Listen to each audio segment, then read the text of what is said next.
Assalamualaikum warahmatullahi wabarakatuh.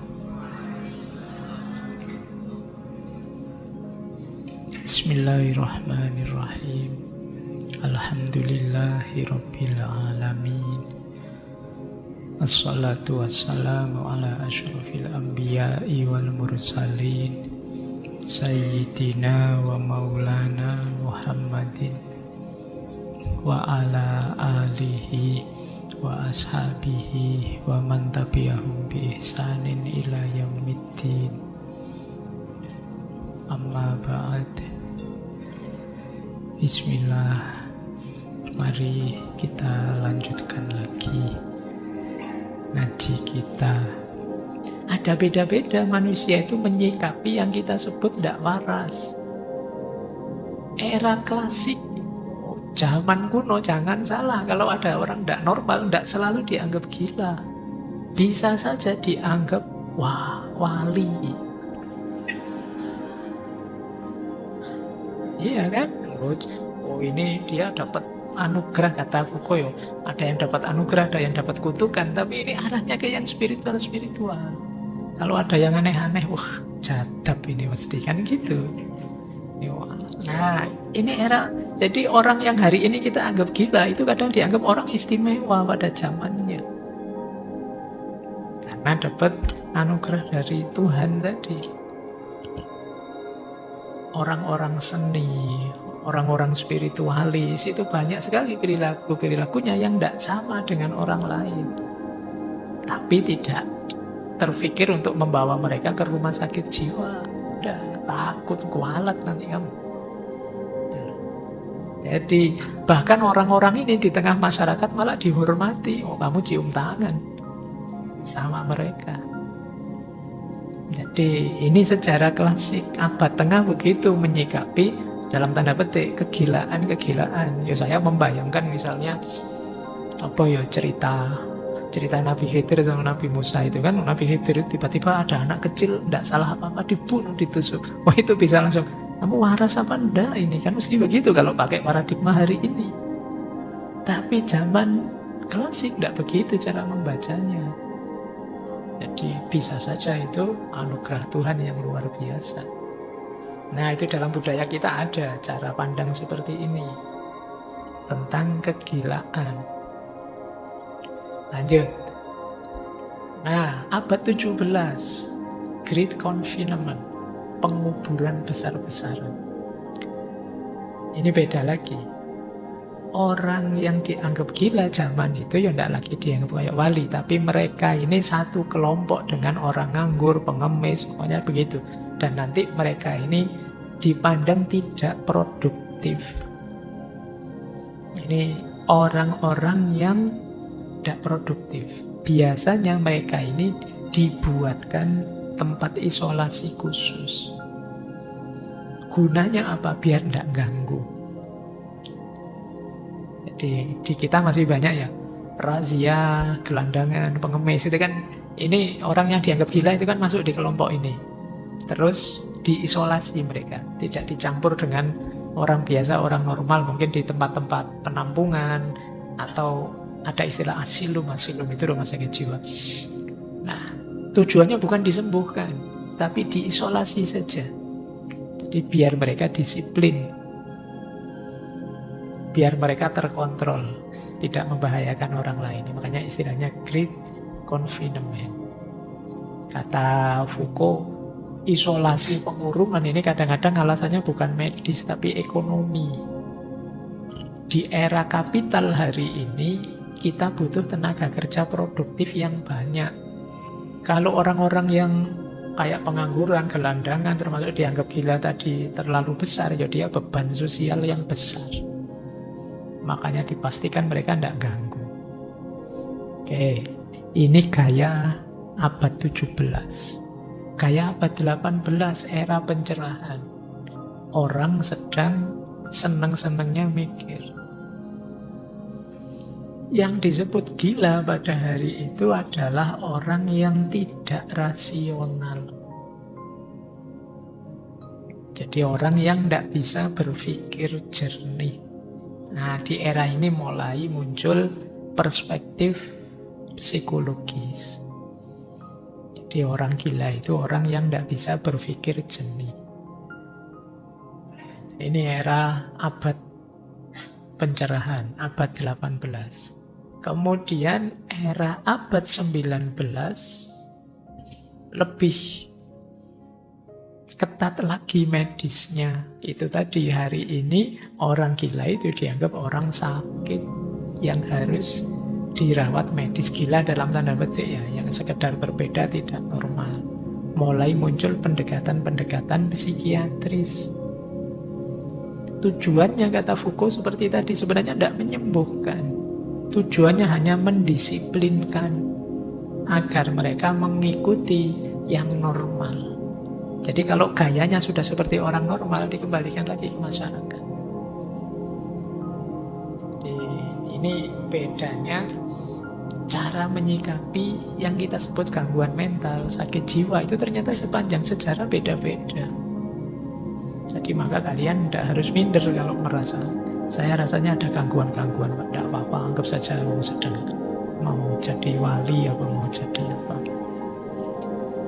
Nah kalau dibaca dari tulisan-tulisannya Foucault, kata dia, coba deh gini loh, enaknya menyikapi yang berbeda tadi. Yang pertama, mari kita tegaskan kadang-kadang memang kegilaan itu bagian dari pengalaman manusiawi. Kalian mungkin juga pernah loh sekali dua kali melakukan hal-hal dalam tanda petik gila. Yang kalau kalian ingat-ingat lagi, iya ya saya dulu kok melakukan itu ya, tidak masuk akal sama sekali, gila saya itu. Untung kalian tidak dibawa ke rumah sakit jiwa. Tapi kita sering gitu, jadi ada pengalaman-pengalaman yang apa ya, devian, dia pakai logika normal kita ini agak menyimpang. Jadi mari kita akui itu, ya memang bagian dari pengalaman manusia itu ada jenis pengalaman kegilaan. Ini pertama. Yang kedua, kata Foucault, segila apapun orang, ya dia manusia. Jadi mari kita hormati subjektivitasnya. Jadi kita perlakukan dia tetap sebagai manusia. Ini sarannya Foucault yang kedua. Jadi jangan dianggap dia bukan manusia atau setengah manusia, atau kita perlakukan seperti binatang atau apa. Tidak, dia juga manusia. Yang ketiga, lawan semua diskriminasi dan stigma. Ada banyak stigma-stigma tentang kegilaan, termasuk perilaku-perilaku diskriminatif. Mungkin di kita ada yang dipasung, ada yang diasingkan, ada yang disiksa, kadang dilempari batu dan lain sebagainya. Ini stigma dan diskriminasi. Ini harus kita lawan. Yang keempat, coba curigai, jangan-jangan ada praktek kekuasaan dalam penanganan kegilaan. Karena Foucault ini lama kerja di rumah sakit jiwa, jadi dia meneliti dan bekerja di situ dalam jangka waktu agak panjang. Jadi dia tahu ada, dalam tanda petik ya, semacam penyiksaan-penyiksaan terhadap orang yang sakit jiwa. Nah itu coba dicek, jangan-jangan ini sewenang-wenangnya orang yang mengklaim dirinya normal, sehingga menghabisi orang yang dianggap tidak normal. Ini juga masalah, ayo kita cek itu. Dan yang kelima, membuka ruang alternatif.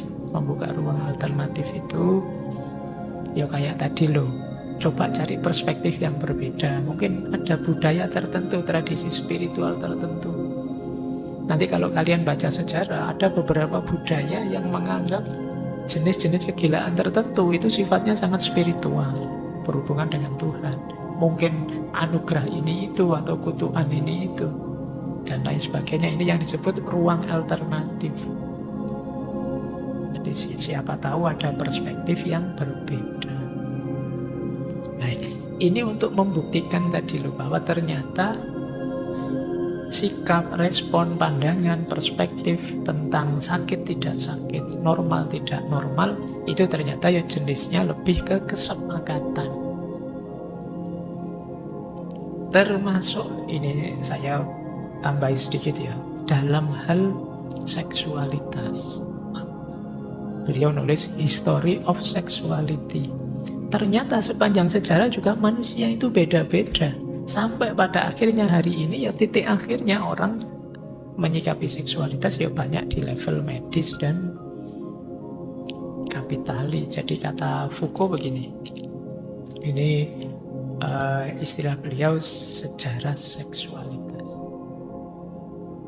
Zaman Yunani, Romawi,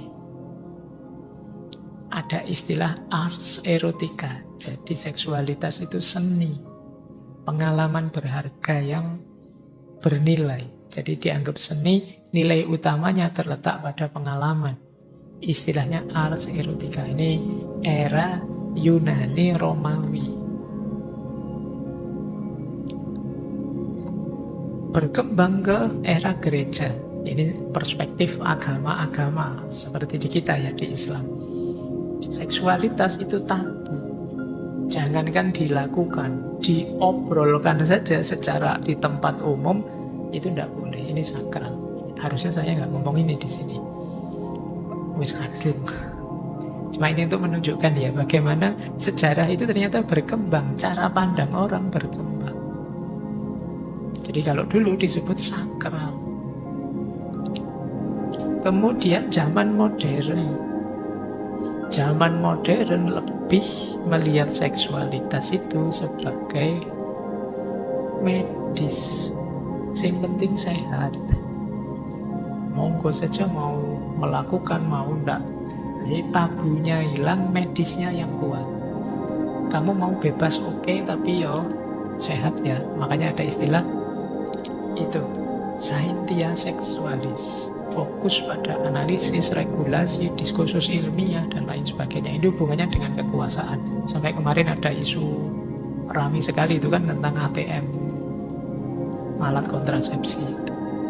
Karena pembahasan seksualitas direduksi hanya ke aspek medisnya. Setelah sebelumnya, seksualitas di abad tengah adalah aspek sakral religiusnya. Setelah sebelumnya zaman Yunani, aspek seni dan moralitasnya. Jadi ternyata sepanjang sejarah beda-beda. Kalau hari ini apa yang kontemporer? Yang kontemporer aspek ekonominya. Jadi seksualitas jadi komoditas. Sekarang di HP-mu itu mesti banyak video-video, mesti banyak gambar-gambar, komoditas. Sekarang dalam tanda petik ya, yuk, kita sudah lost sama sekali, dan itu pun tidak cuma lost, dijual. Jadi bagian dari komoditas. Loh, ternyata sepanjang zaman cara menyikapi seksualitas itu beda-beda. Sebagaimana sepanjang zaman cara menyikapi sehat mental juga beda-beda. Jadi pesan utamanya Foucault dalam sejarah kegilaan tadi adalah bahwa standar-standar sakit tidak sakit, normal tidak normal, itu sifatnya intersubjektif. Ini mungkin teman-teman bisa merefer kembali, dulu kita pernah membahas ada yang objektif, subjektif, intersubjektif, ini jenis kebenaran. Kalau objektif itu contohnya malam hari ini hujan, ya itu objektif. Tapi kalau wah hujan-hujan gini enak ya kalau ngaji seger, itu subjektif. Karena banyak orang kalau hujan-hujan gini enggak enak pak, gerimis saya, kecipratan air saya, bahasa pilek saya, subjektif. Tapi ada juga yang senang. Tapi kemudian kalau hujan gimana kalau ngajinya libur saja? Nah begitu. Iya Pak, sepakat. Ini namanya intersubjektif. Jadi kebenaran itu ada objektif, ada subjektif, ada intersubjektif. Kalau yang objektif kita tidak bisa bantah karena faktanya begitu. Kalau yang subjektif itu haknya setiap orang untuk berpendapat dan merasa, subjektivitasnya masing-masing. Kalau intersubjektif ini kesepakatan kita bersama. Jadi kalau level intersubjektif jangan ditanyakan ini dasarnya apa? Ya dasarnya kesepakatan. Kayak tadi loh kok ngajinya libur Pak? Kesepakatannya libur, kalau kamu masuk salah. Meskipun mungkin harusnya ya masuk saja, tapi kalau disepakati berbeda oleh yang melakukan ya yang seharusnya tadi kalah oleh kesepakatan. Ini yang sering orang susah membedakan jenis 3 kebenaran ini. Jadi ada objektif, ada subjektif, ada intersubjektif. Ada yang faktanya begitu, ada yang kesan saya begini, dan ada yang kita sepakati saja begini. Ini beda-beda nilainya. Kalau teman-teman melihat satu ungkapan kebenaran, oh itu subjektivitas dia, berarti ya urusan dia, kamu jangan bantah perspektif dia. Oh itu salah dia, faktanya tidak begitu. Kalau ini objektif. Oh di sana memang tidak boleh Pak aturan itu Pak, kalau di sini boleh. Itu biasanya kesepakatan di sana bareng-bareng. Ini 3 level kebenaran. Nah, dalam aspek sehat tidak sehat, normal tidak normal, ini ada kesepakatan berhubungan dengan kekuasaan. Jadi yang berkuasa, yang menghegemoni kita, yang mengarahkan, ngatur kita, itulah nanti yang memutuskan. Nah, kita yang sebenarnya tidak ikut kesepakatan di situ terpaksa harus ikut. Kenapa?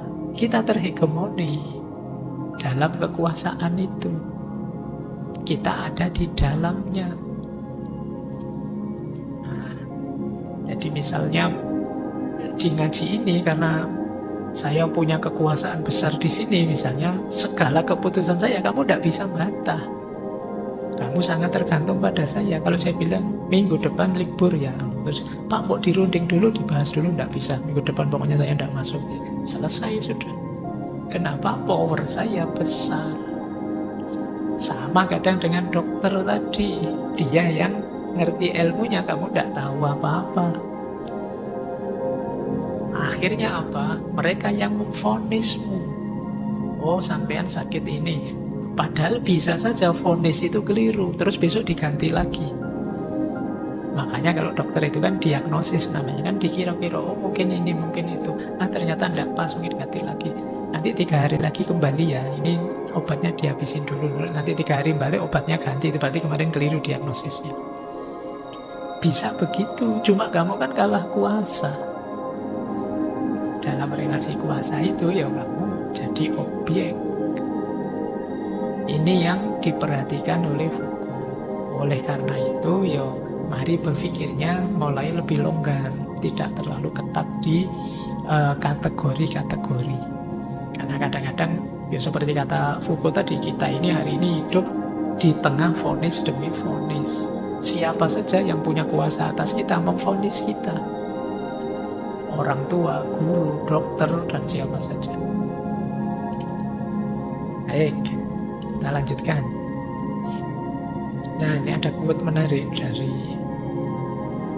Foucault. Dia bilang begini, orang-orang tahu apa yang mereka lakukan.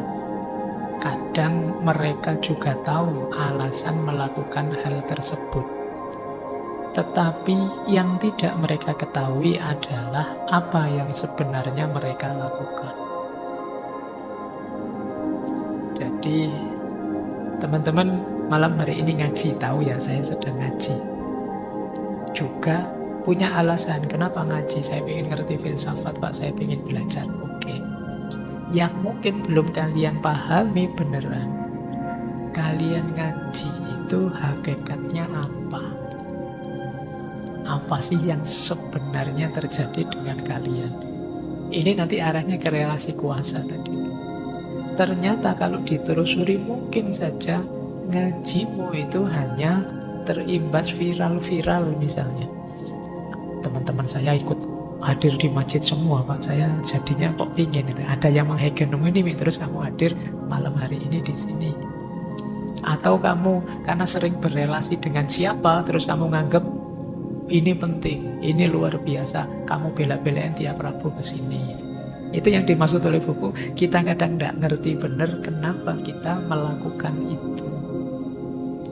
Kenapa sih kok kamu misalnya ambisius sekali ingin jadi dokter misalnya. Itu kamu nganggapnya pilihanmu, padahal itu diam-diam dipengaruhi oleh masyarakatmu, ditanamkan sejak kecil oleh orang tuamu bahwa ini yang lebih baik, itu yang lebih nyaman. Terus pilihanmu jatuhlah ke situ. Ini yang jarang kita pikirkan, bahwa ternyata ya kita itu selama ini diarahkan, diatur, dihegemoni, tapi kita tidak sadar. Jadi ada yang menguasai diri kita, mengarahkan kita. Tentu saja yang punya kekuasaan atas kita, tapi kita tidak sadar akan itu. Ya kita punya alasan, tapi alasan tadi kan diam-diam ditanamkan. Itulah yang nanti kadang-kadang membuat kita kaget ketika kita tadi mengakui dan mengungkapkan diri. Teknologi diri tadi. Kagetnya apa? Ternyata kok saya tidak nyaman Pak di sini. Ternyata kok tidak cocok ya rasanya. Kemarin kamu misalnya ambisi sekali masuk jurusan ini, fakultas ini, karena masa depannya cerah, besok jadi apa. Begitu kamu masuk beneran, salah pilih saja ini Pak jurusannya. Tidak cocok saya di sini Pak. Kenapa? Karena kemarin itu sebenarnya kamu merasa itu keputusanmu, tapi sebenarnya itu disetir oleh orang banyak. Disetir oleh masyarakatmu, disetir oleh lingkunganmu, diarahkan oleh yang punya kuasa atas dirimu, yang kamu tidak sadar. Jadi, dan toh begitu karena kamu tidak sadar, terus yang kamu salahkan dirimu sendiri. Aku ini kok orang kayak gini ya, tidak setia. Aku ini kok kayak gini ya, tidak konsisten. Aku ini, kamu nyalahkan dirimu sendiri. Terus kamu benci dengan dirimu sendiri. Terus hidupmu jadi tidak enak, tidak nyaman. Apalagi tenang, kamu sendiri tidak suka dengan dirimu. Nah, ini nanti arahnya ke ketenangan hidup. Makanya tadi, ayo diawali dengan mengawasi diri plus tulislah. Biar kamu tahu keluar siapa dirimu yang sebenarnya kamu paham. Termasuk apa saja yang mempengaruhimu, boleh kamu tulis. Saya banyak dipengaruhi ini, saya yang masuk banyak ke saya itu ini. Orang tua saya tipe orang seperti ini yang sejak kecil mengajari saya ini. Coba kamu tulis semua untuk mengenali dirimu. Maka nanti kamu akan paham benar dirimu, termasuk pilihan saya yang ini berarti kurang pas dulu itu, yang ini lebih pas, yang itu lebih pas. Inilah salah satu jalan menuju ketenangan hidup. Baik, kita lanjutkan. Nah, kata Foucault, there are forms of oppression and domination which become invisible. The new normal. Ada banyak bentuk penindasan dan dominasi yang tidak kelihatan. Yang ini kita sebut normal saja. Sehingga lahirlah normal yang baru, new normal. Ini maksudnya apa? Ada banyak dominasi tidak kelihatan. Tadi kekuasaan yang bekerja dalam diri kita itu tidak kelihatan. Pengaruh siapa itu sering tidak kelihatan. Kita anggap itu normal saja, biasa saja. Padahal itu pengaruh. Jadi kadang-kadang kan orang tuamu marah-marah, hati-hati lo ya nyari temen, jangan sampai terpengaruh. Itu karena memang sebenarnya pengaruh itu tidak cuma dari teman, dari orang tua juga, dari guru juga, dari siapa saja memberimu pengaruh. Pengaruh ini kadang-kadang tidak kompatibel dengan dirimu, tidak cocok dengan dasar watakmu. Itu yang membuatmu gelisah. Tapi kamu tidak sadar, karena dia kamu anggap normal saja. Terus kamu mendefinisikan dirimu, berarti yang tidak normal aku. Yang salah aku. Ini pasti tidak tenang sudah hidupmu kalau modelnya seperti itu. Jadi mari mari tadi rumus kesepakatan tadi yang mana? Oh iya sih, menurut orang-orang yang baik begitu itu kan kesepakatan versi mereka. Bisa saja itu tidak pas, bisa saja itu perlu di-upgrade lagi, perlu disesuaikan lagi. Ini kata-kata yang terakhir, the new normal, ini kan kemarin dipakai waktu pandemi. Sebenarnya new normal itu kan nama lain dari abnormal. Tidak normal, tapi ayo kita anggap saja ini normal, terus kita pakai istilah new normal. Normal itu kan dengan standar lama.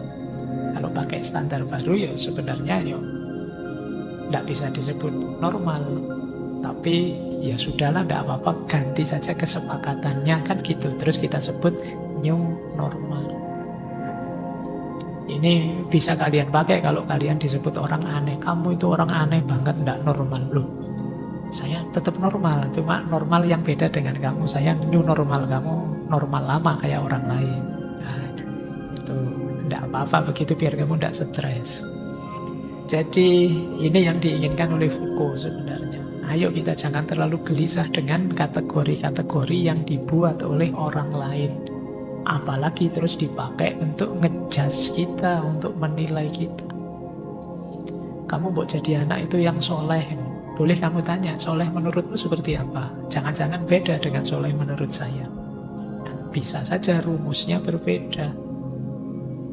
Mungkin soleh menurut dia rajin ke masjid, soleh menurut saya itu ya berbuat baik pada orang lain, sedekah dan lain sebagainya. Itu kan kita sebenarnya ya punya standar normal sendiri-sendiri.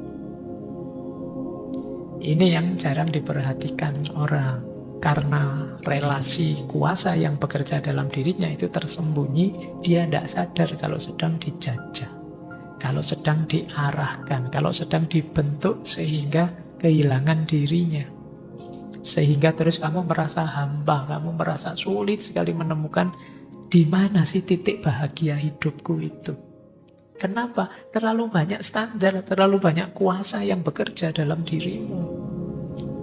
Jadi sampai di titik ini yang harusnya kamu bersyukur, kamu masih belum bersyukur karena kamu terus mencari-cari di titik mana sebenarnya saya ini harusnya. Terlalu banyak distraksi. Jadi kamu berinteraksi dengan siapa, nanti kepalamu dipengaruhi diisi apa. Nanti medsosan follow siapa, kamu dipengaruhi itu. Lama-lama dirimu sendiri hilang, divonis habis-habisan oleh orang lain. Makanya di salah satu quotes-nya Foucault bilang, mungkin hari ini yang jadi masalah adalah bukan kita mencari diri kita, tapi kita sering menolak diri kita. Kenapa kita sering menolak diri kita? Karena kita terdistraksi oleh standar, oleh kuasa yang bekerja yang lain dalam diri kita. Sehingga diri kita yang otentik kita tolak. Kita anggap itu bukan aku yang versi dikuasai orang lain tadi. Nah, ini ujung bagaimana kita menemukan kebahagiaan dan ketenangan hidup kalau dikaitkan dengan konsepnya Foucault tadi. Jadi teman-teman boleh setuju, boleh tidak dengan konsepnya Foucault, tapi menurut saya dalam aspek kesadaran kita bahwa ada banyak kuasa yang bekerja dalam diri kita, itu harus lebih kita sadari biar kita otentik sebagai diri kita. Sehingga paling tidak kita bisa menerima diri kita, puas dengan diri kita. Makanya Foucault kemudian bilang, do not ask who I am and do not ask me to remain the same. Jangan tanyakan siapa aku dan jangan tanya padaku, jangan minta padaku untuk tetap jadi orang yang sama.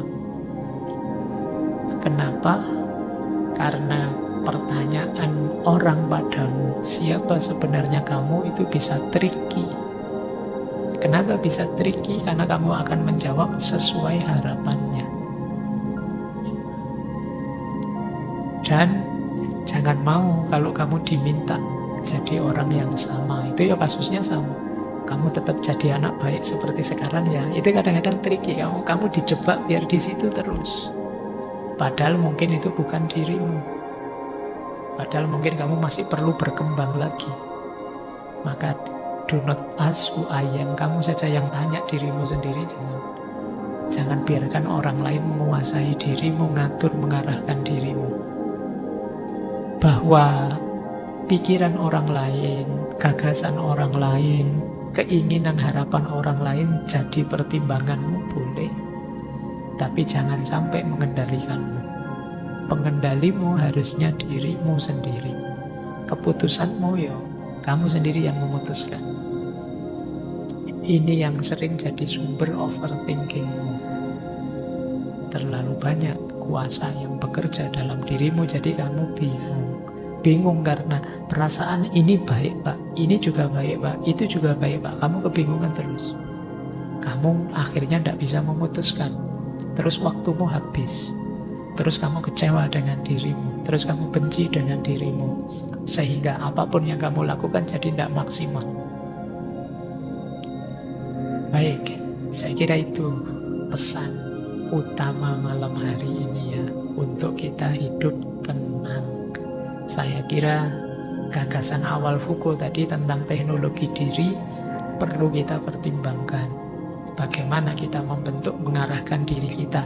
Diawali dari mengawasi diri kita, menuliskannya biar mantap. Kemudian lebih banyak belajar, lebih banyak diam dan mendengarkan. Kemudian lakukan latihan-latihan untuk membentuk dirimu. Askesis.